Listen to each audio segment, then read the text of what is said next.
तो ये है नाइकी के डाउनशिफ्टर 14 रनिंग शूज़ एंड ये है नाइकी के विनफ्लो 12 रनिंग शूज़। अब दोनों में से कौन सा ज़्यादा बेटर है, कौन सा आपको बाय करना चाहिए, चलिए जानते हैं हम डिटेल में।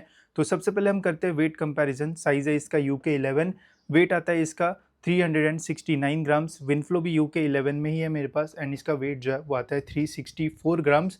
तो आप देख सकते हो ये ज़्यादा बल्कि लगने के बावजूद भी इसका वेट जो है वो डाउनशिफ्टर से जो है वो कम है, जो कि एक बहुत ही पॉजिटिव पॉइंट है विनफ्लो के लिए। वही अपर मटेरियल की अगर बात की जाए तो विनफ्लो में यहाँ पे अपर में काफ़ी सारे होल्स आपको मिलेंगे। साथ ही में ड्यूरेबिलिटी के लिए इसके अंदर एक और लेयर का भी जो यूज़ है वो किया हुआ है, तो प्रॉपर आपको ब्रीदिंग भी मिलेगी। साथ ही में ओवरऑल जो कंफर्ट है वो भी आपको इसमें अच्छा मिल जाएगा।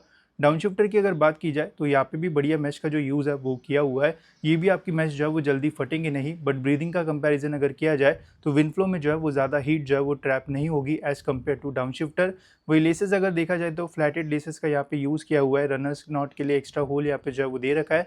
वही विनफ्लो में भी आपको सेम ही लेसेस जो है वो मिलती है एंड यहाँ पे भी रनर्स नॉट के लिए एक्स्ट्रा होल जो है वो दे रखा है। बाकी लुक वाइज तो दोनों शूज़ जो है वो देखने में काफ़ी अच्छे लगते हैं।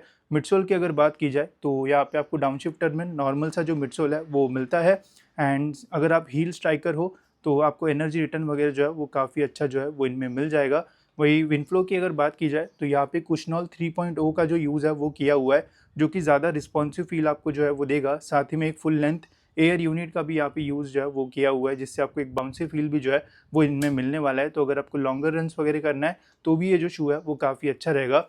वही ग्रिप की अगर बात की जाए तो दोनों शूज़ में ग्रिप आपको जो है वो अच्छी मिलेगी। कोई भी सरफेस पे यूज़ करो, ग्रिप का ऐसा जो इशू है वो नहीं आएगा। तो मेन क्वेश्चन यही आता है कि कौन सा शू जो है वो ज़्यादा बेटर है। तो नो डाउट विनफ्लो 12 जो है वो ज़्यादा बेटर ऑप्शन है। इसमें आपको ज़्यादा रिस्पॉन्सिव एंड कुशनी फील जो है वो मिलने वाला है, बट इसका जो प्राइस है वो भी ज़्यादा है। इसका एमआरपी जो है वो 8,500 के आसपास आपको जो है वो देखने को मिलेगा। वही डाउनशिफ्टर आपको जो है वो एमआरपी वाइज अंडर 5,000 रुपीज़ में जो है वो मिल जाएगा।